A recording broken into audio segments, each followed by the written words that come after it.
चलिए आज एक बार फिर से जानते हैं रेलवे की एक ऐसी नौकरी के बारे में जिसके लगने के बाद आपके मौज ही मौज होने वाले हैं। जी हाँ, उस नौकरी के लग जाने के बाद आपके पूरे लाइफ सेटल हो जाते हैं। जी हाँ, हम आज बात करेंगे एनटीपीसी के बारे में। आप लोगों ने शायद कभी सुना होगा एनटीपीसी का नाम। अगर नहीं भी सुना है तो हम आपको बताएंगे अपने इस वीडियो में एनटीपीसी के बारे में पूरी जानकारी देंगे। तो चलिए जानते हैं एनटीपीसी क्या है, एनटीपीसी में क्या योग्यताएं होनी चाहिए, एनटीपीसी में कौन-कौन फॉर्म भर सकते हैं, एनटीपीसी के एग्ज़ाम के बारे में, एनटीपीसी सैलरी और भी बहुत कुछ जानते हैं अपने इस वीडियो में। तो चलिए शुरू करते हैं और जानते हैं एनटीपीसी के बारे में। तो नमस्कार दोस्तों, एक बार फिर स्वागत है आपके अपने परिवार एसवी हेल्प पॉइंट में। तो चलिए सबसे पहले जानते हैं एनटीपीसी क्या है, एनटीपीसी के फुल फॉर्म के बारे में। एनटीपीसी एक नॉन टेक्निकल कैटेगरी का पोस्ट होती है जिसके अंतर्गत जूनियर कलर कम टाइपिस्ट, अकाउंट क्लर्क कम typist, junior type keeper, train colour, commercial कम टिकट क्लर्क आदि जैसे पदों पर भर्तियां निकलती हैं। अगर वहीं बात करें इसके फुल फॉर्म की तो इसे नॉन टेक्निकल पॉपुलर कैटेगरी के नाम से जाना जाता है। चलिए अब जानते हैं इसके क्वालिफ़िकेशन यानी कि योग्यताएं के बारे में। आपको जानकर हैरानी होगी कि अगर आप एनटीपीसी का फॉर्म भरते हैं तो आपकी क्वालिफ़िकेशन दो प्रकार से देखी जाती है, एक 12वीं के बेस पे और दूसरे ग्रेजुएशन की बेस पे। तो चलिए सबसे पहले जानते हैं इंटरमीडिएट यानी कि 12वीं के। अगर आप 12वीं पास पे एनटीपीसी का फॉर्म भरते हैं तो आपके लिए कम से कम आपकी उम्र 18 वर्ष से 30 वर्ष के बीच होनी चाहिए। यहीं अगर ग्रेजुएशन के बेस पे आप एनटीपीसी का फॉर्म अप्लाई करते हैं तो आपकी उम्र कम से कम 18 वर्ष से 33 वर्ष के बीच होनी चाहिए। वहीं अगर बात करें एज में छूट की तो इसमें आपको ओबीसी कैंडिडेट के वालों को 3 साल की, एसटी और एससी कैंडिडेट को 5 साल की छूट दी जाती है। वहीं आप अगर शारीरिक तौर से विकलांग हैं तो आपको एज में 10 वर्ष की छूट दी जाती है। तो ये तो रही एज के बारे में जानकारी। चलिए अब जानते हैं इसके परीक्षा पैटर्न के और इसके सब्जेक्ट के बारे में। आपको बता दें इसमें आपको 2 पेपर क्लियर करने होते हैं, पहला सीबीटी 1 एंड सीबीटी 2। बात करें इसके सब्जेक्ट के तो इसमें आपके 3 सब्जेक्ट होते हैं।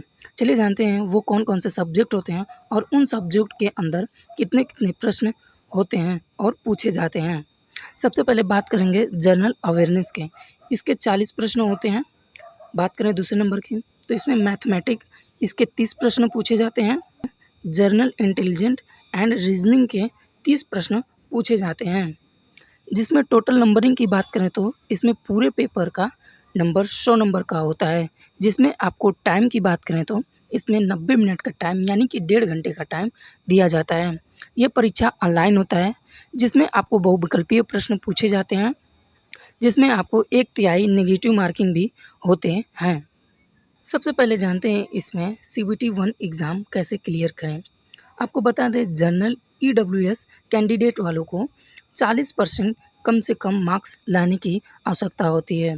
बात करें वहीं ओबीसी और एससी कैंडिडेट वालों को 30% की, जबकि एससी कैंडिडेट वालों को 25% की आवश्यकता होती है। अगर आप इतने मार्क्स लाते हैं तो आप पासिंग के रूप में आते हैं। ये नहीं कि आप मेरिट के लिए और भी आपको मेहनत करनी होगी तब जाके आप मेरिट पे आ सकते हैं।